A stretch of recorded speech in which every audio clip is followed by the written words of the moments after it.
안녕하세요, 밝음있는 식구 여러분. 소름 돋는 밤의 이밝음입니다. 우연히 발생한 사건이나 사고를 대상으로 다수의 소비자가 확률 계산에 의거 같은 종류의 위험을 결합하여 손해를 경감 또는 제거시키는 사회경제적인 시설을 보험이라고 합니다. 쉽게 말해 다수의 계약자들이 낸 일정한 금액의 돈을 모아두었다가 그들 중 사고 등의 피해를 본 사람에게 그로 인한 경제적인 손해를 덜어주기 위해 모아진 목돈을 보상해주는 일종의 큰 규모의 품앗이나 계모임과 비슷한 종류가 되겠죠. 앞날에 어떠한 질병이나 사고가 생길지 모르는 상황에 그런 유용한 보험은 오늘날엔 재해, 상해, 질병, 생명보험뿐만 아니라 교육과 태아보험까지 그 종류도 굉장히 다양해졌습니다. 많은 보험회사들과 보험 상품들이 생겨나기 시작하면서 저마다 다른 보장 내역과 저렴한 보험 금액 등을 내세워 더욱더 다양한 상품들이 쏟아져 나오고 있습니다. 현대사회를 살아가는 사람들은 대부분의 한 달 생활비에서 보험료가 큰 비중을 차지할 만큼 보험 한두 개 정도는 필수적으로 가입해 두었다고 말해도 과언이 아니죠. 오늘의 사형수는 이런 보장 보험 혜택을 악용하여 범죄를 저지른 옥천보험금 연쇄살인 사건의 범인 강영민에 대해서 이야기해드리려고 합니다. 1999년 11월 8일 34살의 남성인 김모 씨가 실종되었다는 신고가 접수되었습니다.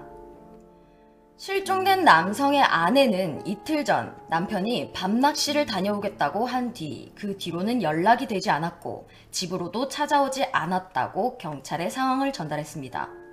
이를 바탕으로 경찰은 실종된 김모 씨의 행적을 조사해 나갔습니다. 실종 신고 이틀 뒤인 11월 10일 오전 시간 경찰에 한 건의 신고 전화가 들어왔습니다. 충북 옥천군의 안내면 인포리의 한 국도변에서 자동차가 한 대 세워져 있는데 그 안에 남자가 아무래도 죽어 있는 것 같다는 신고 전화였습니다. 경찰이 출동하여 남자의 신원을 조회해 본 결과 며칠 전 실종 접수가 된 34살의 김모 씨로 밝혀졌습니다.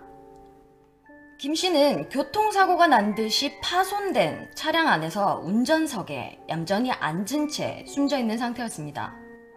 차량의 유리창이 깨지는 등 파손 여부로만 보았을 때는 교통사고를 의심할 수 있었으나 사고라기에는 김 씨의 사체에는 별다른 상흔이 보이지 않았고 차량의 차키와 김 씨의 지갑, 휴대폰 등이 없어진 걸로 보아 자살이나 교통사고보다는 강도살인 등으로 인한 타살로 판단되었습니다.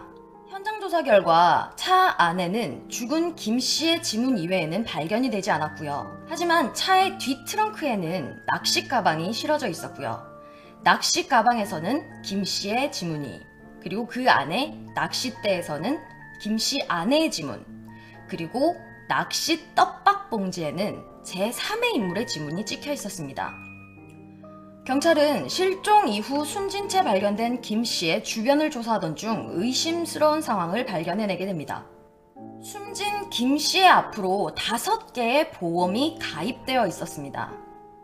사망 사건이 일어나기 얼마 전인 10월 21일부터 11월 3일까지 짧은 기간 내에 생명보험과 자동차 보험 등 5개의 보험이 가입되어 있었고요. 수익자는 그의 아내인 23살의 김지영 씨로 지정되어 있었습니다. 남편 김 씨가 사망함에 따라 수익자 김지영 씨는 보상금액 5억 7천여만 원을 수령할 수 있게 되는 상황이 되어 있었던 거죠. 경찰은 김 씨의 아내를 유력한 용의자로 두고 조사를 해나갔습니다. 김 씨 부부의 관계에 대해서 이야기를 캐물으면 캐물을수록 더욱 아내를 용의자로 보기에 충분했습니다.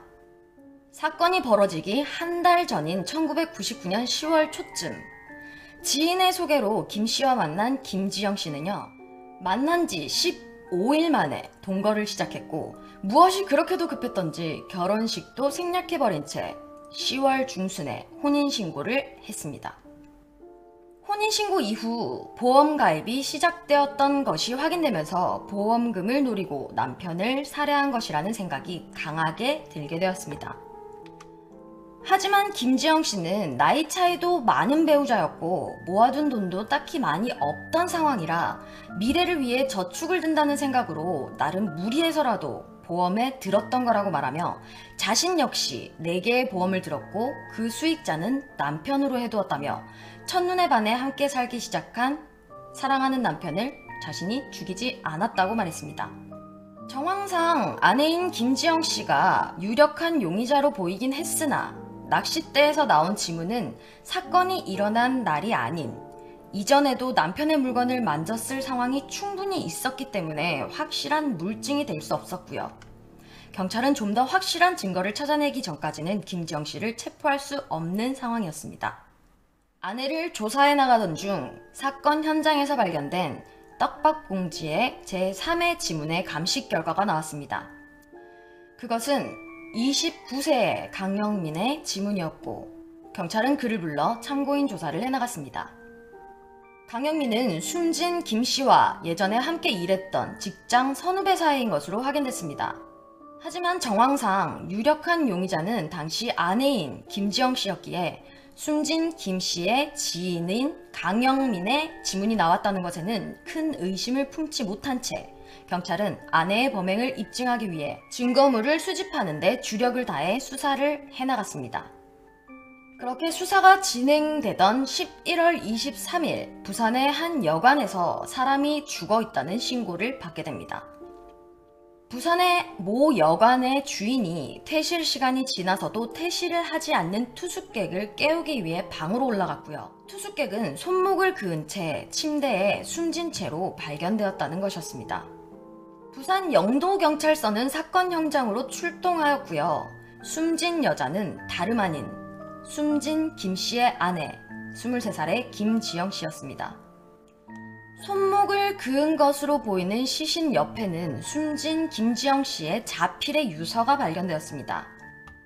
여관방 내에서는 몇 병의 소주병이 보였고요. 자필의 유서도 발견되었기 때문에 술을 마신 후 자살한 것으로 마무리될 수도 있는 상황이었습니다.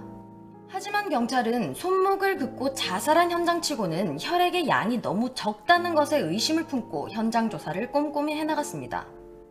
그 결과 혼자서 투숙했다는 여관 주인의 말과는 다르게 방 안에서 발견된 소주병과 2개의 소주잔에서는 김지영 씨의 지문이 아닌 또 하나의 지문을 발견하게 되었습니다. 소주병과 술잔에서 숨진 김 씨 트렁크에서 발견된 지문과 일치하는 지문을 발견하게 된 거죠. 부산 영동경찰서는 옥천경찰서로 이 사실을 통보하고 공조수사를 해나갔습니다. 자살로 단정 지어질 뻔했던 김지영 씨의 사인을 밝히기 위해 부검이 실시되었고 부검 결과 그녀의 사인은 역시나 독극물이나 손목 동맥 절단에 의한 자살이 아닌 목졸림으로 인한 질식사였습니다. 누군가 그녀의 등 뒤쪽에서 목을 조른 듯이 등에서도 멍자국을 확인할 수 있었습니다. 경찰은 사건 현장 2곳에서 지문이 발견된 강영민을 이 2 살인사건의 범인으로 보고 그의 행적을 쫓기 시작합니다. 경찰이 강영민의 주소지를 찾아갔으나 부인과 자녀들만 있을 뿐 강영민은 이미 없었습니다. 살인사건을 저지르고 잠적한 것으로 보였으나 강영민의 부인인 29세의 박 씨의 말로는 평소에도 부부 사이가 좋지 않아 강영민은 원래 집에 잘 들어오지 않는다고 말했습니다. 마지막으로 자신의 남편인 강영민을 본 것은 5개월이 넘었다고 이야기를 전했죠. 마땅한 직업도 없고 집에도 찾아오지 않는다는 강영민을 찾기란 쉽지 않았습니다. 행방이 묘연해진 그를 추적하느라 몇 달을 보낸 경찰은 그의 주변 지인들의 제보로 알아낸 강영민의 내연녀를 미행해가며 수사한 끝에 2000년 4월 24일 드디어 내연녀 집에 숨어 지내던 강영민을 체포하게 됩니다. 강영민은 동갑인 박 씨와 결혼하여 자녀를 둔 유부남이었고 부산 여관에서 자살한 김지영 씨와도 내연 관계인 것으로 밝혀졌습니다. 진술 과정에서 강영민은 내연녀인 김지영 씨와 함께 거의 동거를 하며 생활 중이었는데 내연녀 김지영 씨가 나도 결혼을 하고 싶다며 남자를 소개시켜달라고 부탁을 했다는 다소 이해하기 힘든 말을 했습니다. 그래서 당시 자신의 내연녀였던 김지영 씨를 자신의 옛 직장 선후배 관계였던 34살 김 씨에게 소개를 시켜주었고 둘이 너무나도 잘 맞아 결혼을 한 것이라며 말을 이어나갔습니다. 경찰은 두 사고 현장에서 왜 강영민의 지문이 나왔는지에 대해서도 물었고요. 그 이유에 대해서도 강영민은 그럴듯하게 이야기를 꾸며나갔습니다. 안정된 생활을 하고 싶다며 결혼을 하고 싶다 했던 김지영은 막상 결혼을 한 후 자신을 찾아와 남편과의 결혼 생활이 너무 힘들다고 고민 상담을 해왔다고 합니다. 그래서 힘들어하는 김지영에게 남편과 밤낚시라도 다녀오라며 추천을 해주며 시장에서 떡밥을 골라주었다. 그래서 내 지문이 거기에 묻어 있었을 것이다. 라고 진술했습니다. 그 만남이 있고 며칠이 지난 후 김지영이 다시 찾아와 내가 남편을 죽였다 라고 말하며 죄책감에 죽어버리고 싶다, 힘들다 라며 하소연을 했다고 합니다. 계속해서 죽고 싶다고 말하는 그녀를 달래며 술을 함께 먹다가 술이 떨어지자 더 사오라는 그녀의 말을 듣고 술을 사러 나갔다 왔더니 유서를 쓰고 자살을 했더라. 죽어있는 김지영을 보자마자 너무 무서워 신고할 생각을 하지도 못한 채 그대로 도주했다 라고 말했습니다. 하지만 그녀의 사인은 손목 동맥 절단이 아닌 질식사로 이미 결과가 나와 있는 상황에 그의 거짓말은 금방 들통이 났습니다. 수사진이 부검 결과를 들이밀자 강영민은 바로 말을 바꿔 김지영을 살해한 것은 맞다. 하지만 나는 억울하다 라고 말했습니다. 김지영을 죽이기는 했으나 이것은 살인 행위가 아니었다는 이상한 이야기를 하죠. 유서가 발견되었던 것을 이용하여 자신이 한 행위는 촉탁살인이라고 주장을 하기 시작합니다. 내연녀였던 김지영이 죽고 싶다며 제발 죽여달라고 부탁을 했다는 거죠. 사랑했던 그녀의 얼굴을 마주한 채 죽일 수가 없었기 때문에 뒤에서 목을 졸라 죽여주었다며 자신이 그녀를 죽이지 않았어도 그녀는 죽음을 택했을 것이라고 강력하게 주장했습니다. 자신은 간절한 그녀의 부탁을 받아 어쩔 수 없는 선택을 할 수밖에 없었다며 자신은 억울하다고 주장했습니다. 촉탁살인이란 삶을 이어갈 의사가 없는 사람의 죽여달라는 부탁을 받아 대신 목숨을 끊어주는 행위입니다. 촉탁살인의 대표적인 예로는 안락사가 해당됩니다. 네덜란드에서는 2001년 4월 10일 안락사를 합법화하였기에 죽고자 하는 사람이 확실한 의사를 밝혀진 유서 등을 증거로 남겨둔 이후 행해지는 안락사에 대해서는 처벌을 받지 않습니다. 다만 일반적인 살인의 경우 형법 250조에 의거 사형, 무기징역 또는 5년 이상의 징역에 처한다고 규정되어 있으나 촉탁살인의 경우는 1년 이상 10년 미만의 비교적 가벼운 형벌을 받게 되어 있습니다. 강영민은 김지영의 유서를 근거로 자신은 촉탁살인 행위를 한 것일 뿐이라며 형량을 깎기에 급급했습니다. 1심 재판 결과는 강영민에게 무기징역이 선고되었습니다. 숨진 김지영 씨의 유서에는 촉탁살인을 부탁할 만한 결정적인 내용은 적혀 있지 않았습니다. 그리고 심지어 사건 현장에서 강영민 자필로 쓴 유서도 함께 발견이 되었기 때문에 동반 자살을 하자는 이유로 김지영을 부추겨 유서를 작성하게 했을 가능성이 더욱더 커 보였기 때문에 촉탁살인을 인정하지 않아 내려진 형량이었습니다. 무기징역 선고에 강영민은 계속해서 억울함을 호소하며 항소하였습니다. 이에 검찰 측도 이 뻔뻔한 강영민의 살인 행각을 확실하게 증명할 만한 증거와 증인을 찾기 위해 추가 조사에 열을 올렸습니다. 강영민에 대해서 알아내면 알아낼수록 수상한 점이 추가적으로 발견되었습니다. 그는 이미 보험사에서 의심스러운 사건으로 보상을 받은 전력이 2번이나 존재했습니다. 1998년 강영민은 대전 동구 중동에서 대전지공사라는 인쇄사를 운영했습니다. 하지만 IMF의 여파로 경영난에 빠지자 부도를 막기 위해 여기저기 빚을 진 상황이었습니다.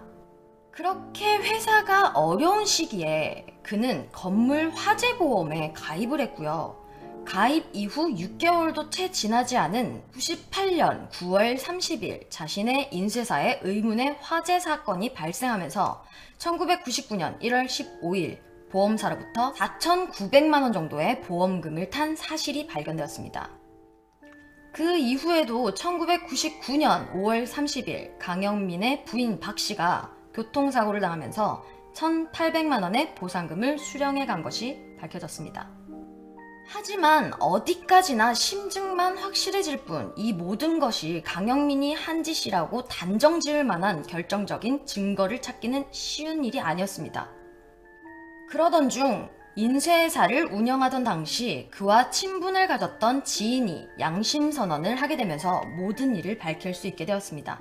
28세인 임 씨는 인쇄사 화재 사건의 방화범이 자신이라고 자수를 하면서 그의 지시에 따라 한 짓이라는 증언을 해주었습니다. 강영민은 화재 사건이 일어나기 한 달 전부터 28세의 임 씨와 유 씨에게 자신의 사무실에 불을 질러주면 각각 1,000만 원씩을 주겠다며 그들에게 사주를 했습니다. 방화 전날 밤에는요, 휘발유를 미리 사무실에 준비해두고 방화를 저지를 때 입을 옷 등도 미리 준비해주는 치밀함을 보였습니다. 심지어 임 씨가 방화를 저지를 당시에도 건물 밖에서 강영민은 공범인 유 씨와 함께 망을 보고 있었다는 사실도 알게 됩니다. 강영민의 아내인 박 씨도 자신에게 들어있던 보험의 내용을 전혀 알지 못했습니다. 교통사고가 난 당일에도 몇 달 만에 집에 들어온 강영민이 고기를 구워 먹자며 평소에 안 하던 짓을 하는 바람에 고기를 사러 나갔다가 교통사고를 당했습니다.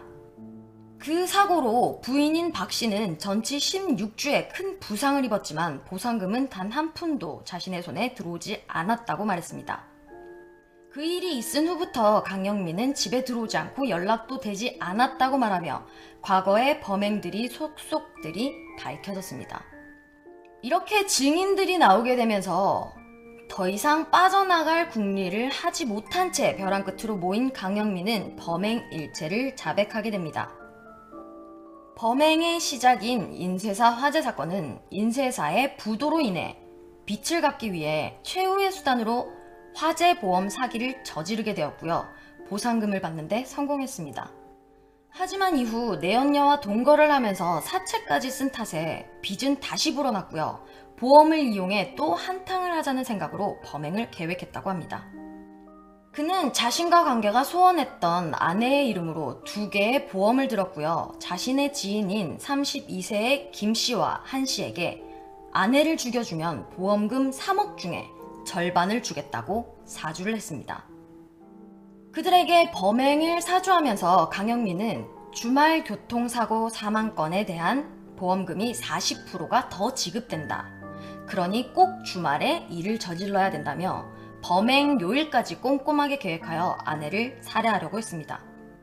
아내 박 씨가 교통사고를 당한 날 오전 10시부터 강영민의 사주를 받은 김 씨와 한 씨는 갤로퍼 차량을 빌려 박 씨의 집 앞에 대기 중이었고요. 평소 잦은 외도로 집에도 잘 들어가지 않던 강영민은 아내를 밖으로 내몰기 위해서 오랜만에 집으로 들어가 자연스럽게 아내 박 씨가 집 밖으로 나가서 사고를 당하게끔 유도를 한 것이었습니다. 하지만 아내를 살해하려던 계획은 실패로 돌아갔고요. 사망 시 받을 보험금 3억을 기대했으나 1,800만 원의 보상금을 받고 다친 아내를 버려둔 채 다시 집을 나갔습니다.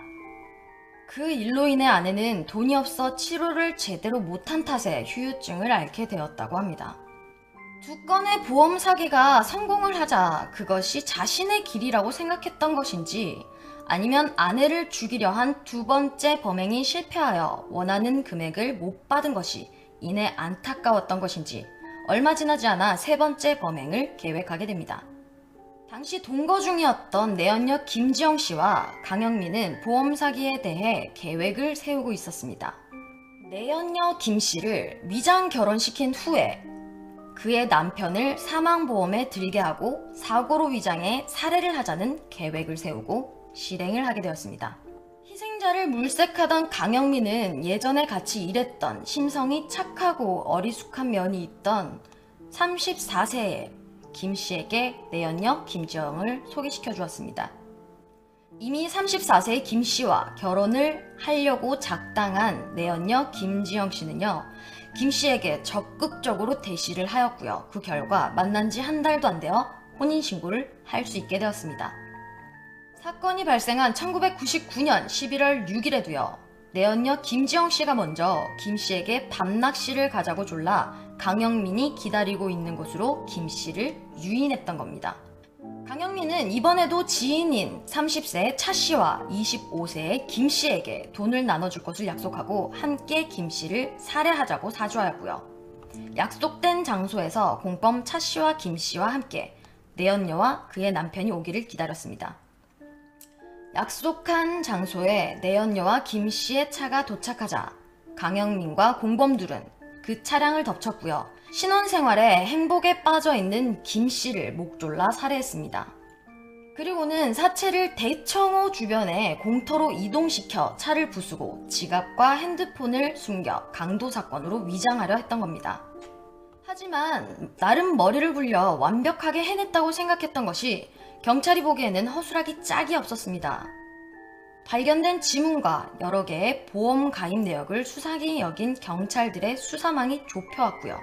강영민은 보험금을 손에 넣기는커녕 살인범으로 잡혀 들어갈 상황에 놓였습니다. 강영민은 자신이 뜻하던 대로 상황이 전개되지 않자 이 모든 행위를 내연녀 김지영에게 떠넘기기로 작정합니다. 점점 옥죄어오는 경찰의 수사망에 두려워하던 내연녀 김지영에게 부산으로 여행을 다녀오자고 해서 사건이 일어났던 여관으로 유인했죠. 내연녀 김지영 씨 혼자서 먼저 방을 잡게 하고 자신은 나중에 들어가는 방식을 택해서 여관 주인에게 동행이 없는 것처럼 보이게 만들었습니다. 그런 점으로 보았을 때도 여관에 들어가서 내연녀를 죽이기 위해 미리 계획을 한 것이 분명했습니다. 함께 여관에서 술을 마시던 중 강영민은 김지영에게 깜빵에 들어갈 바에는 동반 자살을 하자며 자신도 유서를 쓰고 취한 김지영에게도 유서를 작성하도록 했습니다. 이후에 술에 취해 잠든 내연녀 김지영을 목졸라 죽이고 손목에 상처를 내어 자살처럼 꾸며놓았습니다. 모든 범행이 밝혀지고 난 후 그와 함께 범행에 가담했던 공범들도 모두 검거를 할 수 있었습니다. 보험이라는 것은 정말 위급한 상황에 경제적으로나마 덜 힘들게 해주기 위한 수단으로 만들어진 것인데요. 강영민은 돈에 눈이 멀어 이것을 악용하려 했고요. 그 수단으로 타인의 목숨을 이용한 것입니다. 그의 보험 사기 행각은요, 처음에는 빚을 갚기 위해 자신의 회사에 방화를 저질러 보험금을 받아냈지만 그는 이내에 보험 사기를 쉽게 돈을 버는 수단이라고 생각을 하고 이후에는 자신의 욕심 때문에 자신의 아이들의 엄마인 아내 박씨마저 살해하려 하였고요. 다행히 실패에 그쳤지만 하늘이 도왔다고 생각지는 못할 망정 실패한 범행을 아쉬워하며 다음 범행을 계획했습니다. 내연녀를 위장결혼까지 시키고 아무것도 모르는 사람의 목숨을 돈과 바꾸려 했습니다. 그 계획마저도 실패하자 가정을 버리고 택했던 내연녀마저 살해하기에 이르렀죠. 그리고 그는 또 다른 내연녀의 집에 숨어 지내다 검거되었습니다. 강영민에게 돈이란 도대체 얼마나 큰 의미를 가진 것이었을까요? 자신의 아이들을 낳아주었던 아내도 유부남인 것을 알지만 사랑한다며 동거를 냈던 내연녀도 자신에게는 인간이 아닌 그저 돈으로 바꿀 수 있는 수단쯤으로 보았던 모양입니다. 두 번째 내연녀의 집에 숨어 지내던 그를 일찍 검거하지 못했다면 자신을 숨겨준 내연녀도 그리고 자신의 아이들도 보험금을 타기 위한 희생양이 되었을지도 모르는 상황이었습니다. 어떻게 죽어야 보험금이 많이 나오는지, 어떤 날에 죽어야 보험금이 많이 나오는지, 약관을 꼼꼼히 확인하며 살인을 계획하는 그 머리로 차라리 보험 판매를 했더라면 다른 삶을 살 수 있었지 않을까 싶습니다. 하지만 그에게는 자신의 특기를 살려 직장 생활을 하며 돈을 벌기보다는 사람을 죽이는 것이 더 쉬웠나 봅니다. 잔머리를 굴려가며 살해 행위마저 촉탁살인이었다고 주장하며 무기징역을 받은 1심에 항소한 강영민. 2001년 항소심에서는요, 화재보험 사기의 방화범이자 공범이 증인으로 나오게 되면서 2명의 살인 혐의 외에도 1건의 살인 미수와 2건의 보험 사기건이 추가로 기소되게 되었습니다. 항소심에서 재판부는 그의 계획 자체가 죄질이 나쁘고 이후에도 재판 과정 내내 반성의 정이 전혀 보이지 않는다는 의견을 표하며 무기징역이 아닌 사형을 선고했고 확정되었습니다. 강영민을 도와 김 씨를 살해한 공범 2명에게는 징역 10년이 선고되었고요. 방화 및 다른 보험 사기를 도와준 이들에게도 징역형이 내려졌습니다. 2001년 사형수가 된 강영민은 17년이 지난 지금도 수감 생활을 하고 있습니다. 2018년이 된 지금은 다른 모든 공범들은 형기를 마치고 출소하여 사회에서 살아가고 있을 겁니다. 부디 그분들이라도 수감 생활 동안이나마 자신이 한 범행이 얼마나 끔찍한 일이었는지 사회에 사죄하는 뜻으로 봉사하며 새로운 삶을 살아가고 계시기를 바라봅니다. 보험 사기로 인해 지급되는 보험금은 보험회사만의 돈이 아닌 불확실한 내일에 대비하고자 하는 모든 보험 가입자들이 매달 납부한 보험료가 모여진 돈입니다. 자신의 주변 인물들을 그저 남의 돈 빼먹는데 이용하기 위해 죽이려고 생각했던 그가 인권을 보장받아야 할 사람으로 보이십니까? 이미 강영민이 보험 사기로 서민들의 보험 납부 금액을 받아 자신의 생계를 유지하는 데 사용한 금액이 수천만 원인데 이제는 세금으로까지 그를 먹여 살리고 싶지 않다는 생각이 강하게 듭니다.